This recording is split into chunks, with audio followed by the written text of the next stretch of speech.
The Alabama Farmers Federation and the Alabama Farmers Cooperative proudly present Simply Southern with your hosts Jim Allen and Mary Johns. Hello and thanks for joining us for Simply Southern. I'm Mary Johns. And I'm Jim Allen. Coming up on today's show, we'll meet a central Alabama farmer who's eliminating the middleman by delivering top quality beef directly from his farm to your dinner table. Customer will tell me exactly what they want, and so I'll have it cut specifically for them, exactly like they want. Food is one of our most basic needs. Today, you'll meet two business owners whose restaurants serve a much greater purpose than simply feeding those who can afford a good meal. If they can pay, great. By paying, everybody we help, they're helping them. And that's the way all of us sharing in what God means for us to do. But up first, add a touch of Southern charm to old world cheese making and you get Belle Chevre, an Alabama-made goat cheese that would make even the French say, y'all have got to try this. What sustains us? Food? Family? Faith? Alabama farmers live those things every day. They conserve our resources, clothe our families, and fill our tables. They cultivate jobs for our communities and values for our future. Farmers grow it all right here in Alabama. There's no such thing as downtime when you own a farm. This is your land. You tend it and try to get the most from it, no matter the weather or time of day. It's been that way for generations. And for generations, your local quality co-op store has been there for you, with a full range of agriculture supplies and services, from feed to fertilizer, seed to grain storage, and the right hardware for any application. You'll always find what you need, plus friendly, knowledgeable advice at your local quality co-op store. There's one near you. We Southerners justifiably take pride in our famous cuisine. Biscuits, grits, and fried chicken are standouts. And now we can add Chevre to that list. And Alabama Creamery has given the French-style goat cheese a Southern makeover to international acclaim. Melissa Bowman takes us to Belle Chevre. Elkmont, Alabama. Population just under 500. But don't let its size fool you. This small town is gaining global attention for its southern twist on goat cheese. Home to Belle Chevre, this community makes a product on par with the finest French cheeses. We're a tight-knit family of people who love what we do, and we put that passion and integrity and intent into everything we do, which is the cheeses. At the head of the operation is Tashia Malakasis. Not one to take herself or corporate titles too seriously, she prefers Chief Cheese to CEO. But cheese wasn't always on the menu for this Alabama girl. She had to reconnect with her roots to find her true passion. I tell people I'm an accidental cheesemaker because I honestly didn't even know that was a choice on the list. Malakasis left Alabama to pursue a successful career in internet technologies, but something always drew her back to her happy place, the kitchen. Her love of cooking led her to take a sabbatical from the corporate world and enroll in culinary school in New York. It took New York to help her rediscover Alabama. While I was in New York, I happened into a high-end cheese shop and I found Belle Chevre's cheeses. And I'm looking at all these cheeses from all over the world, and I pick up this one, and on the label it says, made in Elkmont, Alabama. Elkmont is a short drive from her hometown of Huntsville. It was a sign. After that, there was no turning back. I ended up leaving a well-paying job in an industry that I knew and came home to do something that I knew nothing about. I worked for free for 6 months for the founder to figure this out. From apprentice to owner, Malakasis used the marketing skills she honed in her former career to take Belle Chevre to the next level. The New York Times, Southern Living, and even Oprah Winfrey are just a few who've noticed, and industry accolades keep coming. We have over 100 national and international awards. Our cheesecake won Best Dessert at the Dairy Innovation Awards in Switzerland. International cheese connoisseurs have compared Belle Chevre's products to those from the finest cheese-producing regions of France. So why travel all the way to Provence when you can sample world-class cheese right here in Elkmont? Visitors can try those award-winning cheeses at Belle Chevre's Cheese Shop and Tasting Room. Resembling a French cafe, menu items like pimento chèvre remind you you're still in the South. Just around the corner, visitors can go behind the scenes at the creamery. You get to see the cheese being made and learn about that process. And the most important part is you get to taste the cheese. While the cheese gets rave reviews, certain creamery residents are also in high demand. The goats are probably the biggest thing that they really look for because, everyone wants to see a goat. Some people have never even petted a goat, so they get that opportunity. The goats are popular, but it's the uniqueness of Belle Chevre's products that has drawn visitors from as far away as Vietnam to tour the creamery. From dips to cheesecake and flavors like Southern Belle infused with bourbon-soaked pecans, guests find it hard to pick their favorite. I hear every day that I do a tour, I just can't find one that I don't like. That's what Malacasis loves to hear in her quest to make goat cheese mainstream. She's proud to be an ambassador for an Alabama-made product that fits just as easily on gourmet menus as it does grocery lists. It's that accessibility and approachability and playfulness that I think that we bring to it. That's the best of what Alabama is. It's accessible and approachable, and it makes you think of things that are simple and pure and wonderful. For Simply Southern, I'm Melissa Bowman. Not only is Belle Chevre carving out a niche for the future of agriculture, its location harkens to the history of agriculture. The creamery itself is a renovated cotton warehouse that was built over 100 years ago. And they're keeping that history alive on the creamery tours, where they talk about the cheese. They also talk about the building and the agricultural roots of the town of Elkmont. Now, when Simply Southern continues, meet two women from opposite sides of the state who are dedicated to improving their communities through food.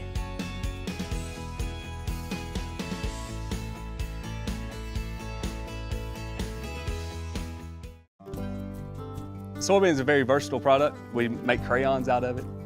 A lot of the combines you see rolling through the fields have a lot of plastic side panels that are made from a soy product.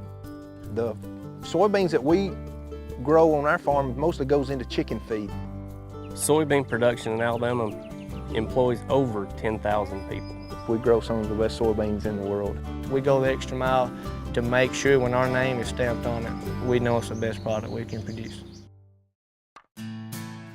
You could see it before anyone else. Your future, your own place, independence. It's not perfect, but you love it. A place to grow, to be yourself. All for a better life. Dream big. Alpha Insurance. All for a better life. Protect your dream with Alpha's new business owner policies.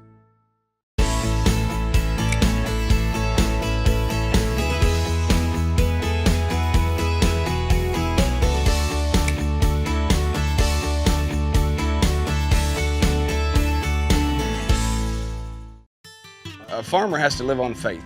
We do all we can do, but we can only control so much.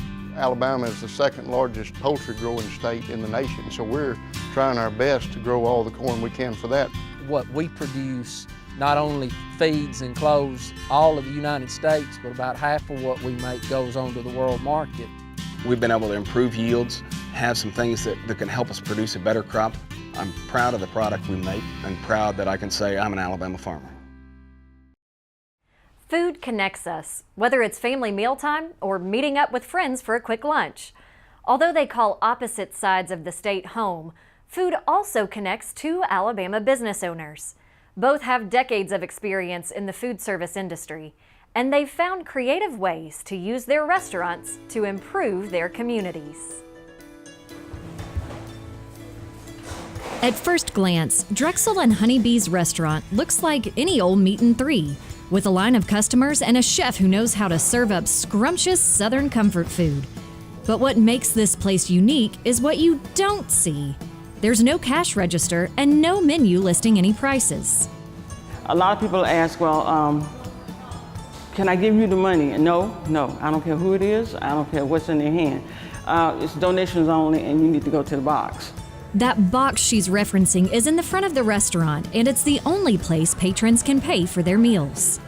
You could be a millionaire and walk through that door, or you could be down on your luck, poor, whatever, homeless from somewhere, and I won't know what you put in there, and we really don't care. because we want people to come in here that really need to come in here, and we need the people to come in here that don't need to come in here as far as finances. Lisa opened the donation-only restaurant in March 2018 with the goal of feeding people's souls by making sure they have enough to eat. You cannot look at a person and tell if they're hungry. You can't look at a person and tell when the last time they ate. Hunger is right now, today. It's not what you ate yesterday or the day before. It's right now. And people can go to work every day and make their living, but they can still fall short. They can come in here and get a meal and nobody ever know it. With expertly cooked meats and fresh vegetables, Drexell Honeybees has quickly become a favorite dining spot for locals. A donation for good food like this, you just won't find it anywhere else, you know? And she could be making a whole lot, but the grace and mercy that the Lord had blessed her to open a place like that, they even have a mind. Miss Lisa is she's fair to everyone. She wants everyone to be cared for. She's a loving person. I really believe this is her calling to serve the people. She's such an excellent cook and she has such a heart for people. So we really, really enjoy coming. On the opposite end of the state, Cynthia Shea Hart's popular restaurant, Sin Shay's, also serves as a campus to train food industry workers. We're about 21 months into the ministry work, and our outreach is to touch people, the underserved, underprivileged communities of Huntsville, Madison County, and then help them find jobs, lasting jobs that can make a financial difference in how they proceed through the future. Cynthia's Serving Hope nonprofit recently started a new program called Hope in High School. The goal is for students to finish the 5-month program with a new set of skills that are in high demand in the food service industry. I would like them to have a certain level of confidence when they leave here and go out to find another job someplace else. I think that's imperative. It's not just about being caught in a minimum wage hole at the drive-thru at Wendy's. It's about opening their eyes and the opportunities that they really have ahead of us. While nearly 300 miles separate these two restaurants, faith motivates both Cynthia and Lisa to work so hard for worthwhile causes. My hope is to be able to share the love of Christ and let Christ change those people that will supply our industry. That little thing called joy. If you do something that God has his hands on, he will give you that joy. And your worries are so far less if you can just grab that joy. And it's so simple to get it. Just help other people. Drexell Honeybees is open weekdays from 11 a.m. to 1 p.m. To encourage fellowship among patrons, they don't allow takeout. You can find more information by searching for the restaurant on Facebook. And to find out how you can help workforce development through Serving Hope, go online to servinghopeinc.org. Up next on Simply Southern, when you want a great steak, where do you go? A restaurant? The grocery store? A farm?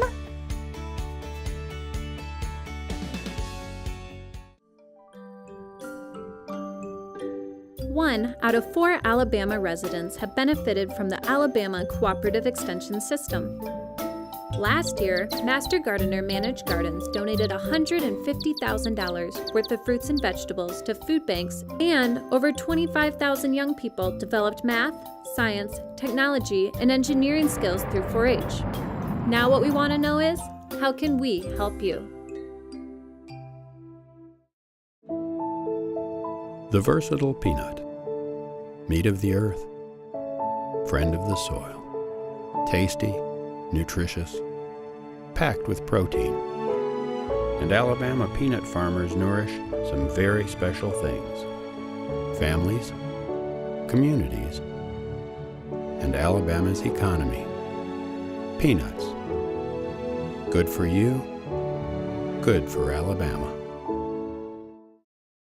And now, an Alabama tourism spotlight from Sweet Home, Alabama. The University of Alabama's Moundville Archaeological Park is one of the nation's premier Native American heritage sites.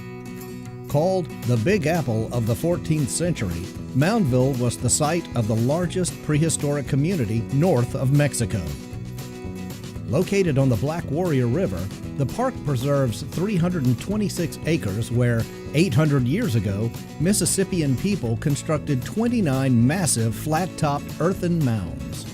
The mounds served as elevated platforms for civic and ceremonial structures and the homes of nobles. Today, the museum displays many beautiful treasures unearthed at the site, including the famous stone rattlesnake disc. For your next adventure, go online to alabama.travel. We've been raising fish for 33 years. Our farm and the catfish farms in Hale County, in this area, have had a huge impact on the labor, offering jobs. It's been a big economic boom for West Alabama. Our family is fully invested in U.S. farm-raised catfish. Over the last 30 years, Trinity Farms has grown from a 4-H project for a young David Lee to a full cattle operation, with a herd sometimes approaching 1,000 animals. As Kevin Worthington tells us, David expanded the farm from his family's Tennessee Valley roots to an operation more centrally located in the state. And that has allowed him to provide top quality beef directly from his farm to dinner tables all over the Southeast. David Lee started farming with 1 steer when he was in 9th grade. He built his operation to include hundreds of cattle on hundreds of acres. But over the past several years, he's learned that bigger is not always better. You know, Madison County is where we were at. It was tough, especially for somebody starting off a farm. We didn't own a lot of acreage. You know, my dad had a small place there that we were able to kind of work out of. But it was getting harder and harder to hold on to land. You know, people were inheriting it and selling it and made it really difficult to rent. So we kind of felt the handwriting was on the wall that we needed to do something different. David says they looked all over the Southeast before settling on just 27 acres in Lowndes County, about a half hour from the state capital. The change in location led to a big change in the way Trinity Farms operated. Rather than owning cows and selling their calves, David buys calves and finishes them for the consumer. I'm taking them from that weaning period and then taking them to finish, which is from 600-700 pounds, 800 pounds, all the way to 1,100, all the way up to 1,400 pounds is when they could be finished. You know, and some of those big steers could be 1,100 pounds before they're finished, whereas a smaller heifer would be, you know, 1,000 to 1,100 pounds. So anywhere in that range is kind of where I'm taking them to. David says he markets the beef through social media and takes orders through his website, tfcattle.com. A small amount is sold at farmers markets, but most is sold directly from the farm to the consumer.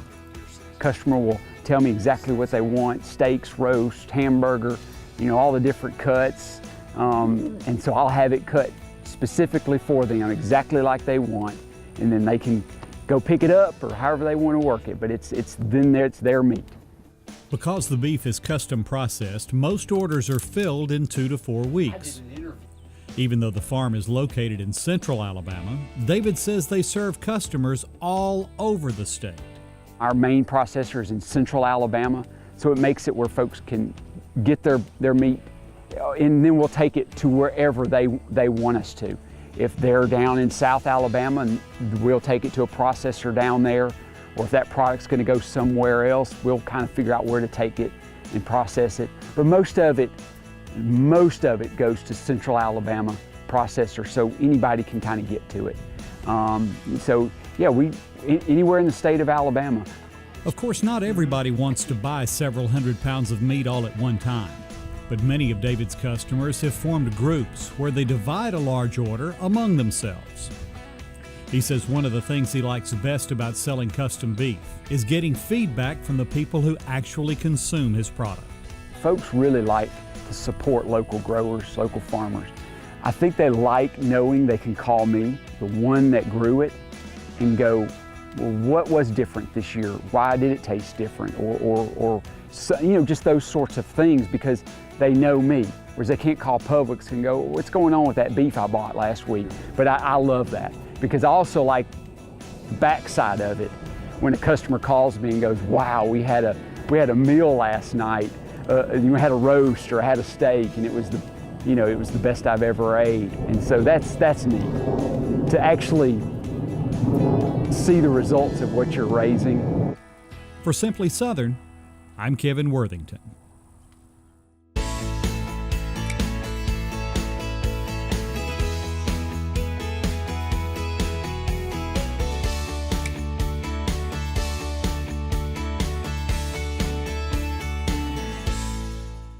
What one thing can you say about your local quality co-op store?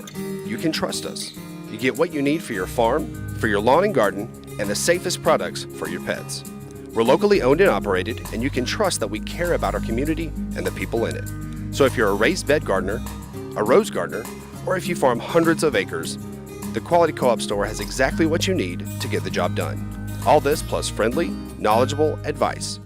Your Quality Co-op Store. There's one near you. What we eat, what we wear. It all starts somewhere. And if it's good, it usually starts with a farmer. And that somewhere is right here in Alabama. In a field, in a barn, on a tractor. Right now, there's a farmer starting something good for all of us. And it all starts right here in Alabama. Support healthy food from local farmers by purchasing a Farming Feeds Alabama license plate. The tag funds education and promotion efforts, including Ag in the Classroom, agricultural scholarships, and youth programs. Get your Ag tag today. For more Simply Southern, be sure to follow us on social media. And while you're online, visit our website, simplysouthern.tv.net. Simply Southern will continue in a moment. We believe a plant should be more than a plant. This one is. It's all you need for your garden to succeed, because it's a Bonnie plant. It represents hundreds of varieties of Bonnie's quality veggies and herbs. But more, it's from generations of Bonnie people who are passionate about sharing their love of gardening with you. Look for this little Bonnie plant and a whole family of plants like it in your garden center. Bonnie plants, so you'll know how to grow.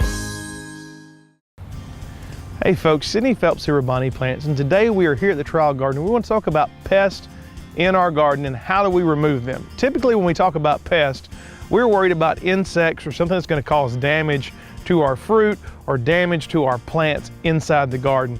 And that's the same scale, but we're looking at those other pests of the furry varieties, the deer, the rabbits, skunks, dogs, cats, birds, anything that you have that's coming in and damaging that harvest that you want to keep away. Now there's a couple of different ways that you can eradicate these pests.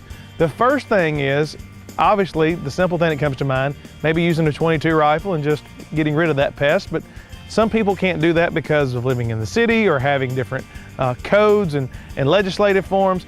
Other people, well, they want to find a more humane method of eradicating the pest, and we have to do trapping or use fencing or anything like that. Here at Bonnie, we have a deer fence, so we have about a 7-foot fence around the 1-acre trial garden that gives us plenty of support to keep out deer, to keep out any type of wildlife, but it also keeps out personnel. So you can only go into the garden because we're doing research and development trials unless you're authorized to go in there, because we don't want to disrupt our harvest. Now, fencing is definitely the best way to eradicate anything from your garden. A 42-inch fence around your garden is going to be the best way to keep everything out and keep your harvest healthy. But that also is an expensive way. So if you want to keep your garden in a steady place, something that you're going to use time in and time over again in the same area, then it's worth erecting a fence and putting that infrastructure in.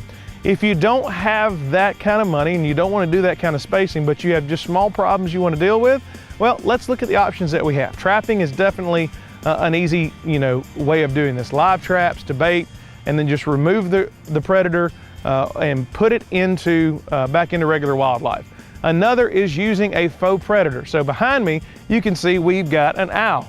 Around our garden, we've got 4 different owls that are poached. The only thing about the owls, they don't move, they stay there. So once your pests get accustomed to it, they're not as effective. Now, the owls work great when you're dealing with birds. Birds can be a huge pest when it comes to harvest time because they're gonna be going after the strawberries, they're gonna be going after your tomatoes. They see the bright red colors and they're just diving in, gonna peck at it and get their food. Now, another way that you can keep birds out of the garden is using a fine mesh netting. This is still gonna allow rainwater or any type of irrigation that you're using to get to the plants, but it's not gonna allow anything else to go and pull out.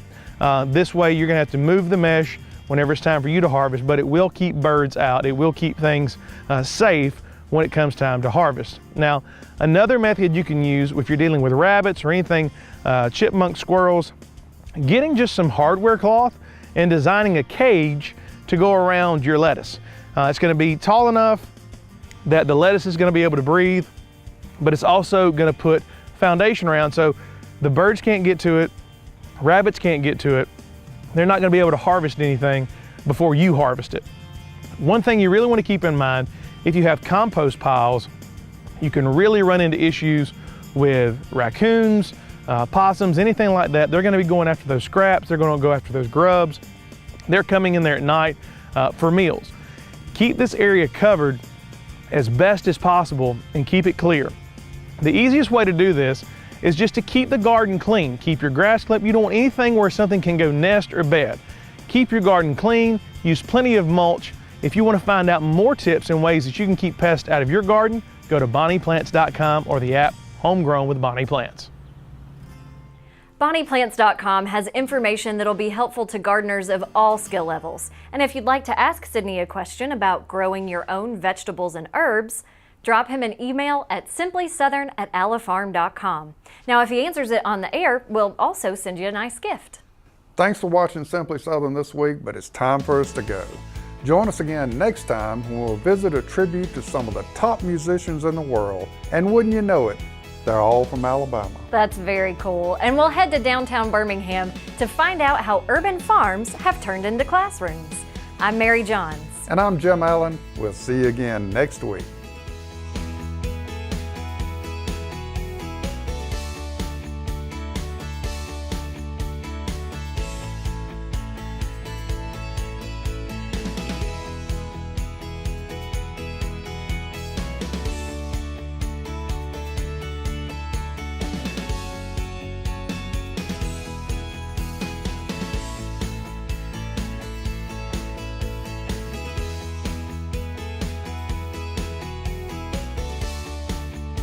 Simply Southern is a production of the Alabama Farmers Cooperative and the Alabama Farmers Federation.